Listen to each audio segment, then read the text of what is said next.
ታሪካችን የሚጀምረው ሂዩን የተባለ ወጣት ተማሪ ስንመለከት ሲሆን ሂዩን ክፍል ውስጥ ቆሞ በጣም የሚያምር ግጥም እያነበበ እንመለከታለን። ተማሪዎቹ ሁሉ ግጥሙን በጣም ስለወደዱት በጽሞና የሚያደምጡት ሲሆን ከጥቂት ጊዜ በኋላ ትዕይንቱ ሲቀየር ሱጂ የምትባል ሴት እናያለን። ሱጂ የሂዩን ጓደኛ ስትሆን ዛሬ ከሌላ ሴት ጋር ተገናኝታ ሱጂ ለሴትየዋ ከፍቅረኛዋ ጋር መለያየቷ ጥሩ እንደሆነ ትነግራትና የቀድሞ ፍቅረኛዋ ጥሩ ልጅ እንዳልነበር ታስረዳታለች። ነገር ግን ሱጂና ጓደኞቿ ለዚህ መለያየት ዋና ምክንያት እንደሆኑ እንረዳለን። ቆይ ግን ከዛ በፊት አሁን ላይ 300 ሰብስክራይበር አለን።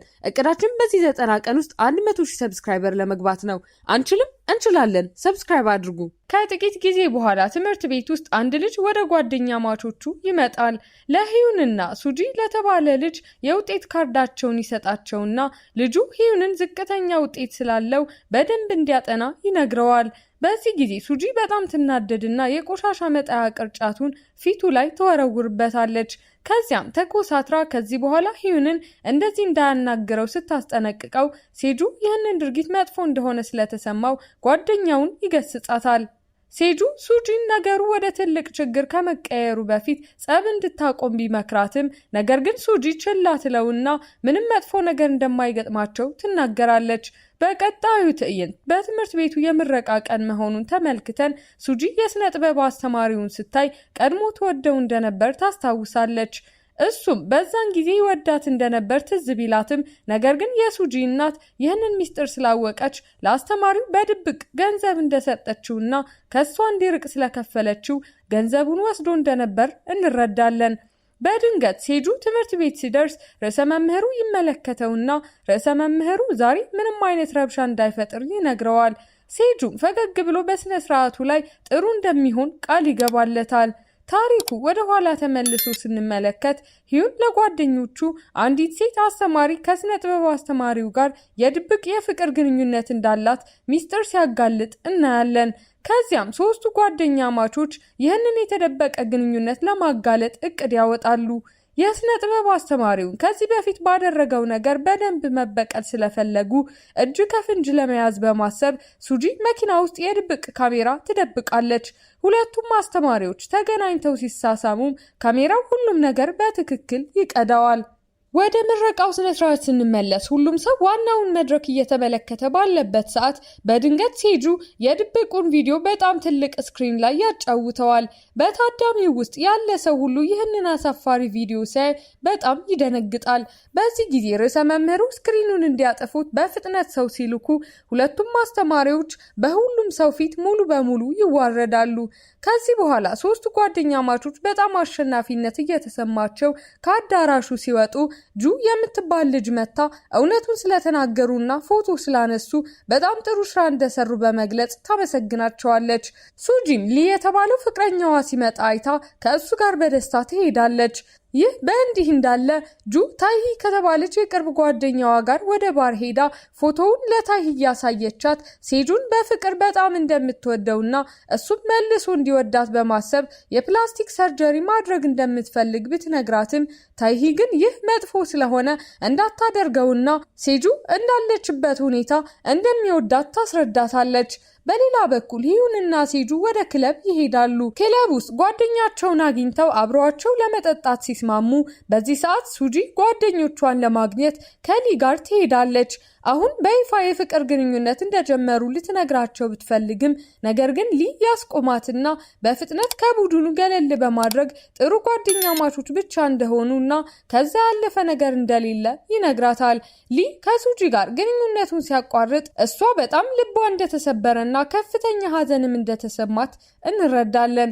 በፍጥነት ሂዩንና ሴጁንን ለመፈለግ ወደ ባር በመሄድ ሱጂ ብዙ እየጠጣች ሊ እንደተጠቀመባት ብቻ ስትነግራቸው ሶስቱ ጓደኛ ማቾች ሊን ለመበቀል አዲስ እቅድ ያወጣሉ። ከጥቂት ጊዜ በኋላ ሂዩን ወደ ቤት ሲሄድ አባቱ የአዲስ ቤት ቁልፍ ሰጥቶት ወደዛ እንዲቀይር ይነግረዋል። ሂዩን ምክንያቱን ሲጠይቀውም አባቱ የዲኤንኤ ሪፖርት ያሳየዋል። ሪፖርቱ ሂዩን ትክክለኛ የባዮሎጂካል ልጁ እንዳልሆነ ሲያረጋግጥለት ሂዩን በጣም ይደነግጥና አባቱን አንዳንድ ጥያቄዎች ለመጠየቅ ቢሞክርም አባቱ ግን ሄዶ የሞተች እናቱን እንዲጠይቅ ይነግረዋል። ሂዩን ሙሉ በሙሉ ግራ ተጋብቶና ልቡ ተሰብሮ ከክፍሉ በመውጣት የእናቱን ፎቶ ሲመለከት በጣም ይናፍቃታል። ከዚያም ከቤቱ ወጥቶ ሂዩን ከፍተኛ ብቸኝነት እየተሰማው አውቶቡስ ማቆሚያ ላይ ይቀመጣል። ቪዲዮውን እዚህ ድረስ ከተመለከታችሁ ተመችቷችኋል ማለት ነው። ቪዲዮውን ላይክ ቻናሉንም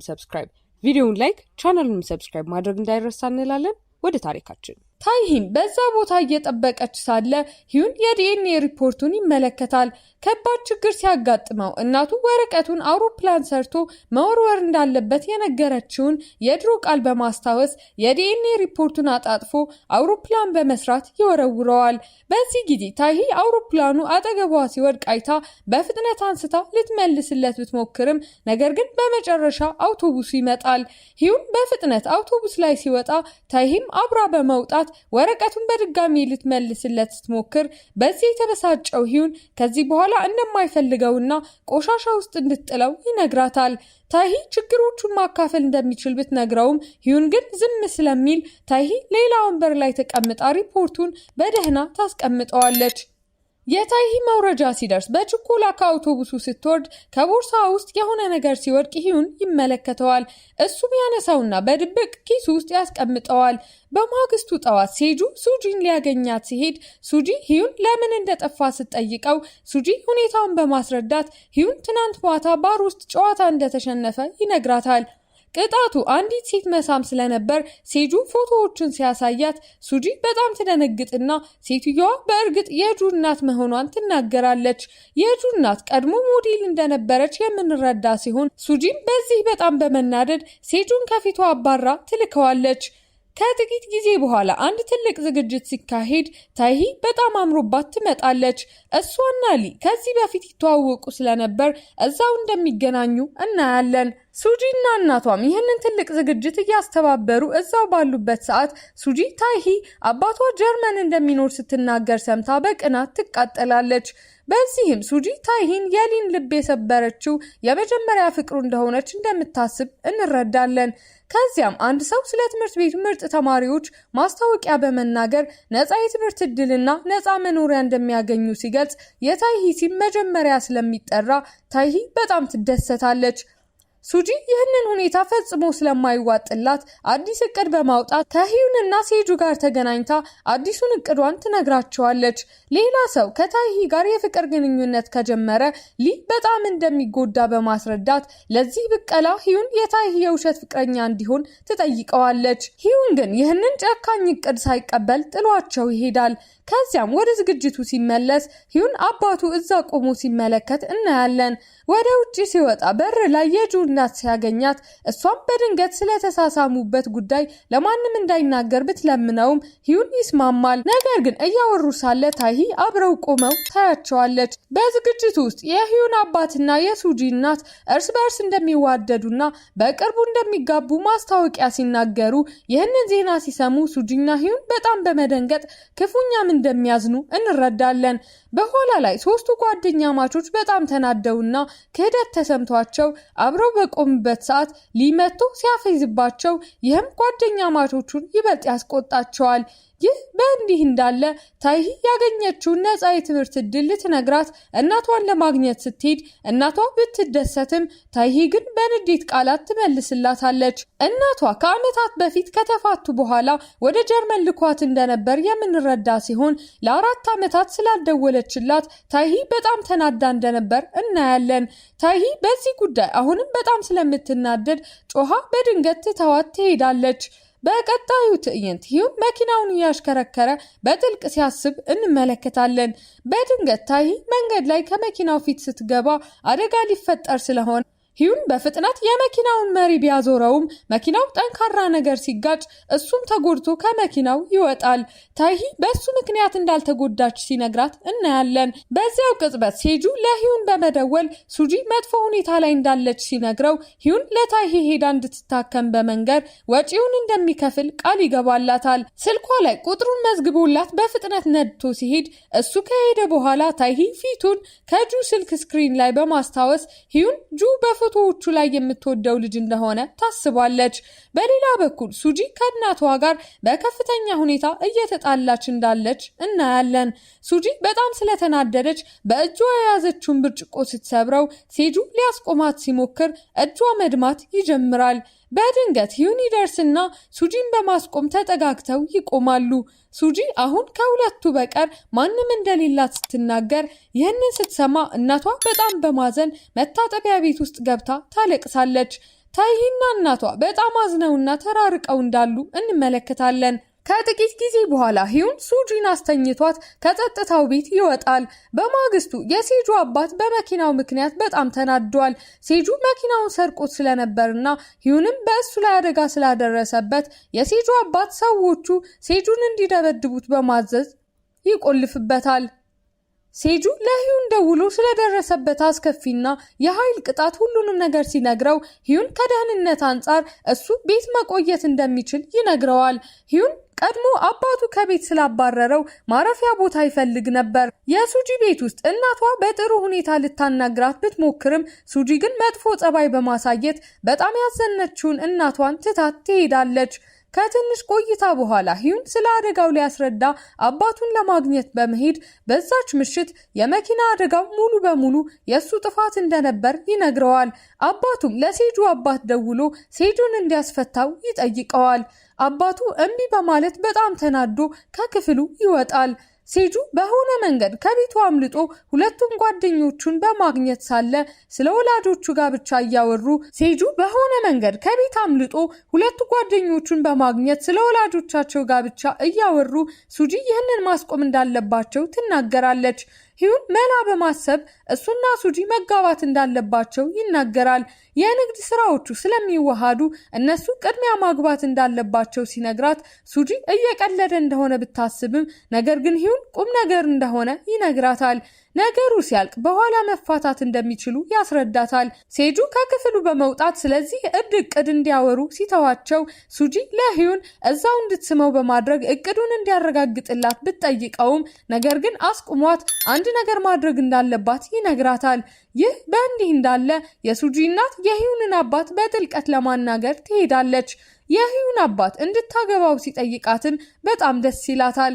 በኋላ ላይ ሂዩን የሱጂን የውሸት የፍቅር ግንኙነት ውርርድ ጥያቄ ያስታውሳል። የታይሂን ልብ ለመስበር ከእሷ ጋር የውሸት የፍቅር መጫወት አለበት። ሂዩን ሱጂን ስለጎዳት ሊን ለመቅጣት ሲል ይህንን ለማድረግ ይስማማል። ከሚንቀሳቀሰው አውቶቡስ ላይ ከታይሂ የወደቀውን ወረቀት በማግኘት ሂዩን በራሱ እጅ የሚያምር የታይሂን ስዕል ይስለዋል። በሌላ በኩል ሱጂና ሴጁ ታይሂ አካባቢው ስትንቀሳቀስ ያዩዋታል። ሱጂ በድብቅ ትከተላትና ታይሂ ከአንድ የማታውቀው ሰው ጋር ስትገናኝ ታያታለች። ሰውየው ለታይሂ የአዲሱን ሆስቴል ክፍል ፎቶ ሲያሳያት ታይሂ በጣም ደስተኛ መሆኗን ስታይ በሱጂ አእምሮ ውስጥ ክፉ ሀሳብ ይመጣል። ሱጂ በስልክ ራሷን እንደ ታይሂ አስመስላ ወደ ሆስቴሉ በመደወል መቼ መግባት እንደምትችል ትጠይቅና ከዚያም ክፍሉን ትሰርዘዋለች። ከዚህ በኋላ ሱጂ ከእናቷ ጋር ተገናኝታ ስለሚመጣው ጋብቻ ታስፈራራታለች። ከታይሂ የወደቀው ወረቀት ላይ አድራሻውን በማንበብ ሂዩን የሚያምሩ አበባዎችን ይገዛል። ታይሂን ሰርፕራይዝ ለማድረግ የእሷ ቤት መስሎት ወደዛ ሲሄድ የጁ እናት ወደ ውጭ ስትወጣ በማየት ሂዩን በዚህ በጣም ይደነግጣል። አበባዎቹን እየተቀበለች የጁ እናት ወደዚህ መምጣት እንዳልነበረበት ስትነግረው በድንገት ታይሂና ጁ ይደርሱና ታይሂ አብረው ቆመው ታያቸዋለች። በዚህም ታይሂ ሂዩንና የጁ እናት ሚስጥራዊ የፍቅር ግንኙነት እንዳላቸው እንደምታስብ እንረዳለን። ጁን በፍጥነት ጎትታ ልትወስዳት ስትል ሂዩን ወደፊት በመምጣት ታይሂን ያስቆማታል። ጁ ታይሂን ትልካትና ሁሉንም ነገር ስለምታውቅ ማልቀስ ትጀምራለች። ሂዩን ምንም ነገር እየተፈጠረ እንዳልሆነ ለማስረዳት ቢሞክርም ማንም አይሰማውም። ታይሂ ከሩቅ ሆና እየተጸየፈች ስትመለከት ሂዩን ጁን እያለቀሰች ጥሏት ይሄዳል። ታይሂ የጁን ልብ ስለሰበረ ሂዩን በጣም መጥፎ ሰው እንደሆነ ታስባለች። ከጥቂት ጊዜ በኋላ ጁ ቤት በመሄድ የሚያምሩትን አበባዎች ማን እንዳመጣቸው ትጠይቃለች። እናቷ በመዋሸት ሂዩን ለታይሂ እንዳመጣቸው ስትነግራት በዚህም ጁ በጣም ትገረምና ታይሂን ለማስጠንቀቅ ትደውልላታለች። ሂዩን ከሁሉም ጋር ስለሚላከፍ እንድትርቀው ለታይሂ ትነግራታለች። ይህ በእንዲህ እንዳለ ሂዩን እቤቱ አካባቢ የተፈጠረውን ለሱጂና ሴጁ ሲነግራቸው ሱጂ በጣም ትናደድና ሂዩን ከዚህ በፊት የጁን እናት ለምን እንደሳማት ትጠይቀዋለች። ሂዩንና ሴጁ ማን እንደነበረች አያውቁም ነበር ብለው ይመልሱላታል። በቀጣዩ ቀን ሂዩን አውቶቡስ ማቆሚያው ላይ በትኩረት እያየ ይጠብቃል። ወደ እሷ ለመጠጋት ታይሂን ተከትሎ አውቶቡስ ላይ በመውጣት አውቶቡሱ ሲንገጫገጭ ታይሂ ልትወድቅ ስትል ሂዩን ይይዛታል። ከዚያም ሌላ ሰው አውቶቡሱ ላይ ይወጣና ታይሂን በኃይል ሲረብሻት ሂዩን ይቆምና መጥፎውን ሰው በመምታት ከአውቶቡሱ ያስወጣዋል። ነገር ግን ሂዩን ታይሂን ለማስፈራራት ሰውየውን በድብቅ እንደቀጠረው እንረዳለን። እውነቱን ከጽሑፍ መልእክት ያገኘችው ታይሂ ሂዩንን ስታፋጥጠው ሂዩን ይክድና ለታይሂ ይህ እውነተኛ የፍቅር አጋጣሚ መሆኑን ይነግራታል። በማግስቱ ሂዩን ታይሂን ተከትሎ ለመተኛት ወደ ቤተ መጻሕፍት ሲሄድ ታይሂ ትቀሰቅሰውና ምሳ ለመብላት ወደ ውጭ ይወጣሉ። ምሳ ላይ ታይሂ ሴቶችን እንደሚጀነጅን እንደምታውቅ ለሂዩን ትነግረዋለች። ከዚያ በኋላ ፈጽሞ እንዳያገኛት ነግራው ጥላው ትሄዳለች። በቀጣዩ ቀን ታይሂ ጁን ባዶ የአውቶቡስ ማቆሚያ ላይ ታወርዳታለች። ሂዩንን በዚያ መጥፎ ሁኔታ በማናገሯ ስለተጸጸተች የወረቀት አውሮፕላኑን ትመልስለታለች። ሂዩን እንድትበሳጭ ብሎ ስልኳ ላይ ይደውልና ይዘጋባታል። አውቶቡስ ማቆሚያ ላይ ስትጠብቅ ታይሂ ሂዩን በቅርበት ሲከተላት ታየዋለች። ታይሂ አረጋውያንን ለመርዳት ወደ አረጋውያን ማቆሚያ ስትሄድ ሂዩን ተከትሏት ይገባና ሁለቱም በጣም ጠንክረው መስራት ይጀምራሉ። ሂዩን በጣም ስለደከመው በታይሂ ሙቅ ትከሻ ላይ ተደግፎ እንቅልፍ ይወስደዋል። ከአውቶቡሱ ሲወርዱ ሂዩን የፍቅር ቀጠሮ ቢጠይቃትም ታይሂ ግን ጓደኛዋ ጁ እሱን በጣም ስለምትወደው እምቢ ትለዋለች። ሱጂ ለሂዩን ጁ በእርግጥ ሴጁን እንደምትወደው ስትነግረው ሂዩን በጣም ደስ ይለዋል። ቤት ውስጥ ሂዩን ኑድል እያዘጋጀ ትንሽ እርዳታ ፈልጎ ለታይሂ ይደውላል። ኑድሉን እየበላ ሂዩን በጣም በመውደድ ወደ እሷም ይበልጥን እየቀረበ እንደሆነ ይሰማዋል። በማግስቱ ሱጂ የሂዩንን አባት ከማይታወቅ ሴት ጋር ሲተቃቀፍ ታየዋለች። የሂዩን አባት ከታይሂ እናት ጋር ሚስጥራዊ የፍቅር ግንኙነት እንዳለው የምንረዳ ሲሆን የሱጂን እናት የሚያገባት ለትልቁ የንግድ ገንዘብ ሲል ብቻ ነው። ሱጂ ሂዩን ለአንዲት አሮጌ አክስት የሳለውን ሳህን በድንገት ስትጥለው ሂዩን በጣም ይናደዳል። አክስቲቱም ታለቅሳለች። ታይሂ ደግሞ ሂዩን ላይ ትጮህበታለች። እዛው አንዲት ሴት ለታይሂ የሂዩንን የሞተች እናት ፎቶ ስታሳያት እናያለን። እናቱ ከ2 ዓመት በፊት እንደሞተች ስታውቅ ታይሂ ለሂዩን በጣም ታዝንለታለች። ሴጁ ሂዩንና ሱጂ ይቅርታ እንዲጠይቁ ቢያደርግም ነገር ግን ሱጂ ሆስቴሉን እንደሰረዘችው ታምናለች። ሂዩን በእውነት ለታይሂ እንደሚያስብላት ስትረዳ ሱጂ በንዴት በጣም ትቃጠላለች። ሂዩን አሁን የእሷን የውሸት የፍቅር እቅድ ብቻ እየተከተለ እንደሆነ ይነግራታል። ታይሂ ክፍሏ ውስጥ ሌላ ሰው ስለምታገኝ የምትኖርበት ቦታ ስታጣ ሂዩን ታይሂን ወደ ቤቱ ይወስዳታል። እዛም በመጨረሻ ተጠጋግተው ሲሳሳሙ እናያለን። ሂዩን ለታይሂ ከቤቱ ፊት ለፊት ያለውን ቤት በድብቅ ይከራይላታል። ታይሂ የአዲሱን ቤት ውል ስታነብ ባለቤቱ ሂዩን መሆኑን ታውቃለች። ታይሂ በሂዩን መሳቢያ ውስጥ ኮንዶም ስታገኝ በጣም በመደንገጥ ሮጣ ትወጣለች። ጎጆው ውስጥ ሂዩን ለሁለታቸው የሚሆን ምግብ ሁሉ በማብሰል ላይ ሳለ ሱጂ ትመጣና እሷና ሂዩን የእንጀራ ወንድምና እህት እንደሆኑ ትዋሻለች። የእናቱ አደጋ ቀድሞ አደጋ አድርሶ የማምለጥ ገዳይ አደጋ እንደነበር ሂዩን ሲረዳ ከቤቱ ውጪ ተቀምጦ በአሳዛኙ እውነት ምክንያት አምርሮ ያለቅሳል። ኳስ ለማምጣት ዛፍ ላይ ወጥታ ስትወድቅ ሂዩን ታይሂን ይይዛታል። ታይሂ የሱጂን ፎቶ ስታገኝ እጅግ በጣም በማዘን በሯን ቆልፋ ታለቅሳለች። አዲሱንም የፍቅር ግንኙነታቸውን ታቋርጣለች። ልቡ የተሰበረው ሂዩን ሱጂ እስክታገኘው ድረስ ወደ ባር ሄዶ በከፍተኛ ሁኔታ ይጠጣል። በውሸቷ ምክንያት ሱጂ ላይ በጣም በመናደድ ከልክ በላይ ከመጠጣቱም የተነሳ ራሱን ስቶ በፍጥነት ወደ ሆስፒታል ይወሰዳል። ታይሂ የወረቀት አውሮፕላኑን ስታገኝ ሂዩን ትክክለኛውን ልጅ እንዳልሆነ ታውቃለች። ሱጂን ወደ ቤት እየሸኛት ሱጂ የታይሂ እናት ያቺ ፍቅር ግንኙነት ያላት ሴት መሆኗን ትገነዘባለች። የሱጂ እናት ሂዩን እውነተኛው ልጅ እና ወራሽ እንዳልሆነ ታውቃለች። በከፍተኛ ፍጥነት የመጣ መኪና ታይሂን ሊገጫት ሲል አሰቃቂውን የአደጋ ትዝታዋን ሲቀሰቀስባት ሂዩን በእናቱ ገዳይ አደጋ ላይ ተጎጂዋ እሷ እንደነበረች ይረዳል። ታይሂ የሱጂን በከፍተኛ ፍጥነት የሚሄድ መኪና ስታይ አደጋው ከደረሰበት ምሽት ታስታውሳለች። ሂዩን በልደቱ ፓርቲ ላይ ለሱጂ ታይሂን ብቻ እንደሚወድ እንደሚነግራት እናያለን። ከጥቂት ጊዜ በኋላ የተበላሸውን የሱጂ መኪና እያስተካከለ ሳለ ሴጁ ጉዳቱን ያይና አደጋ አድርሶ ያመለጠው ትክክለኛ መኪና እንደሆነ ይረዳል። ሱጂ አስቀያሚውን እውነት ስትናገር የታይሂ ልብ ሙሉ በሙሉ ይሰበራል። ሂዩን ጓደኝነታቸውን በይፋ በማቋረጥ ሱጂን ለዘላለም ጥሏት ይሄዳል። ሂዩን የደህንነት ካሜራዎቹን ሲመለከት ታይሂ አዝና ቦርሳዎቿን ስትጠቀልል እናያለን። ሂዩን ትክክለኛ የባዮሎጂካል የልጅ ልጁ እንዳልሆነ ለአያቱ ይናዘዛል። ታይሂ ከሂዩን ጋር ስትጋጭ ስለ አደጋው ምሽት ሁሉንም ነገር ታስታውሳለች። አደጋው ቦታ ላይ ጥላት የሄደችው ዶክተር የሱጂ እናት መሆኗን እንረዳለን። ሂዩን ቅጂውን ከሰማ በኋላ የሱጂ እናት ሰርጓን እንድትሰርዝ ይጠይቃታል። አዲስ የዲኤንኤ ውጤት በማግኘት አያትየዋ ሂዩን እውነተኛ የልጅ ልጇ መሆኑን ታረጋግጣለች። እናቱ የውሸት ሪፖርቱን ያዘጋጀችው አባቱን ለመጉዳት ብቻ እንደሆነ እንረዳለን። ሴጁ ለታይሂ ደውልና ሂዩን ከሷ ጋር ግንኙነት የጀመረው ለብቀላ ብቻ እንደሆነ ያጋልጥባታል። የቪዲዮ ማስረጃውን ስታይ ታይሂ እጅግ በጣም ትደነግጥና ሂዩን ላይ ትጮህበታለች። ሊ ጉልበተኞቹን ሰብስቦ ሂዩንና ሴጁን ሊደበድብ ይከታተላቸዋል። ሊ መሳሪያ ሲያነሳ ሂዩን ከታይሂ ፊት ዘሎ ይገባል። ሂዩን ጭንቅላቱ ላይ ከባድ ምት በመመታት እየደማ ይወድቃል። ሂዩንን በፍጥነት ወደ ሆስፒታል ሲወስዱት ወደ ጥልቅ ኮማ ውስጥ ይገባል። ሱጂ ሙሉ በሙሉ ኃላፊነቱ የእሷ እንደሆነ ስለተሰማት ሙሉ የእንቅልፍ ክኒን ትውጣለች። ሆስፒታል አልጋ ላይ ስትነቃ ሱጂ ሴጁ እንደሚወዳት ትገነዘባለች። ታይሂ የሂዩንን ሚስጥራዊ ማስታወሻ ስታነብ በእውነት ምን ያህል እንዳዘነ ትረዳለች። ሂዩን በመጨረሻ ስለነቃ በድንገት ዶክተሮች ወደ ክፍሉ ይገባሉ። ታይሂ ወደ ውስጥ መግባት እምቢ ትልና እሱን ማየት ተጨማሪ ህመም እንደሚፈጥርባት በመናገር አዝና ትሄድና ረጅሙን በረራዋን ወደ ጀርመን ታደርጋለች። 5 ዓመታት ያልፉና ሱጂና ሴጁ ሙሉ በሙሉ ግንኙነታቸው ተቋርጠዋል። ሱጂ ቼሎ እየተጫወተች ሳለ ልዩ የአበባ ስጦታ ይደርሳታል።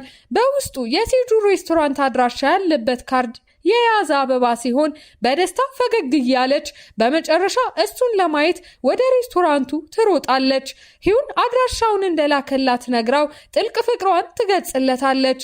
እርስ በርስ አጥብቀው በመተቃቀፍ በመጨረሻም በጣም ደስተኛ ይሆናሉ። በማግስቱ ታይሂ አሁን በጣም የተዋጣላት አርክቴክት የሆነች ሲሆን አንድን ሚስጥራዊ የመሬት ባለቤት ለማግኘት ወደ ስብሰባ ቦታ ትሄዳለች። አንድ ሰው ወደ እሷ ይዞራል።